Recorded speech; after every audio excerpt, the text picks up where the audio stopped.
జాతీయ రహదారి 65 ఏదైతుందో ఈ రహదారిపై నిత్యం ప్రమాదాలు జరుగుతూ ఉన్నాయి. ఈ ప్రమాదాల్లో వందలాది మంది ప్రాణాలు కోల్పోతూ ఉన్నారు.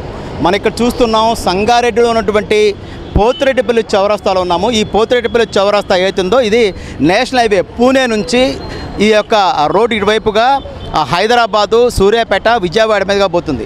అయితే మన ఇక్కడ చూస్తున్నటువంటి పోతిరెడ్డిపల్లి చౌరస్తా నుంచి పటాన్ చెరువు వరకు కేవలం 25 కిలోమీటర్ల వరకు ఉంటుంది.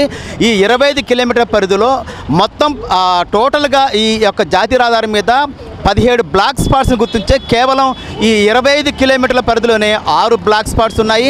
ఈ యొక్క 6 బ్లాక్ స్పాట్స్లలో ఇప్పటి వరకు 2 సంవత్సరాల వ్యవధిలో జరిగినటువంటి 226 ప్రమాదాల్లో 100 మంది వరకు తమ యొక్క ప్రాణాలు కోల్పోయారు.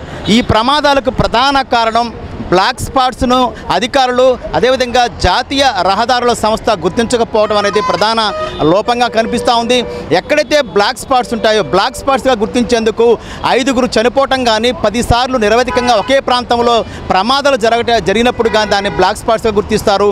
ఈ యొక్క 25 కిలోమీటర్ల పరిధిలో జాతీయ రహదారి 65 మీద ఈ యొక్క ఇంత ప్రమాదాలు జరుగుతుంటే ఇప్పటి వరకు జాతీయ రహదారుల సంస్థ కానీ ఇటు పోలీస్ అధికారులు కానీ పట్టించుకపోవటం వల్ల ప్రతిరోజు జరిగిన ప్రమాదాల్లో విలువైన ప్రాణాలు గాల్లో కలిసిపోతున్నాయి. మనం చూస్తున్నాం, ఇందాక మనం చెప్పుకున్నట్టుగా కేవలం ఇప్పుడు మన పోతిరెడ్డిపల్లి చౌరస్తా నుంచి పటాన్ చెరువు వరకు కేవలం 25 కిలోమీటర్ల పరిధిలోనే 6 బ్లాక్ స్పాట్స్ ఉన్నాయంటే మనం అర్థం చేసుకోవచ్చు ఏ స్థాయిలో ఇక్కడ ప్రమాదాలు జరుగుతున్నాయో. ఈ యొక్క ప్రమాదాల ప్రధాన కారణం రోడ్డు యొక్క క్రాసింగ్స్ కావచ్చు, రోడ్డు యొక్క నిర్మాణంలోనే ప్రధాన లోపాలు ఉన్నాయనేది అధికారులు గుర్తించారు. కానీ దశాబ్దాలుగా ఈ యొక్క బ్లాక్ స్పాట్స్ యొక్క దగ్గర ఎలాంటి చర్యలు తీసుకోకపోవటం వల్ల నిత్యం ప్రమాదాలు జరుగుతున్నాయి. ఇందా మనం చెప్పుకున్నట్టుగా గడిచిన 22-23 సంవత్సరాల నుంచి ఇప్పటి వరకు జరిగినటువంటి ప్రమాదాల్లో ఇప్పటి వరకు 100 మందికి పైగా ప్రాణాలు కోల్పోయారు. వందలాది మంది క్షతగాత్రులై జీవోత్సవాలుగా ఇంటికి పరిమితం అయిపోయి కొంతమంది ఆసుపత్రులు పాలవుతున్నారు. ఆసుపత్రుల చుట్టూ తిరగాల్సిన పరిస్థితి ఏర్పడుతూ ఉంది. ఇంత దారుణమైనటువంటి ప్రమాదాలు జరుగుతున్న నేపథ్యంలో ఈ యొక్క బ్లాక్ స్పాట్స్ వద్ద కనీస చర్యలు ఎందుకు తీసుకోవడం అనేది పెద్ద ప్రశ్న. ఎందుకంటే నిత్యం ఈ యొక్క రహదారి మీద వేలాది వాహనాలు ఇటు పూణే, బాంబే వైపు వెళ్తుంటాయి, అట్నుంచి కూడా ఇటు వస్తుంటాయి. కానీ ఈ యొక్క 25 కిలోమీటర్ పరిధిలో 6 బ్లాక్ స్పాట్స్ ఉంటే అధికారులు మేనమేసాలు ఎందుకు లెక్కిస్తున్నట్టు అర్థం కాని పరిస్థితి.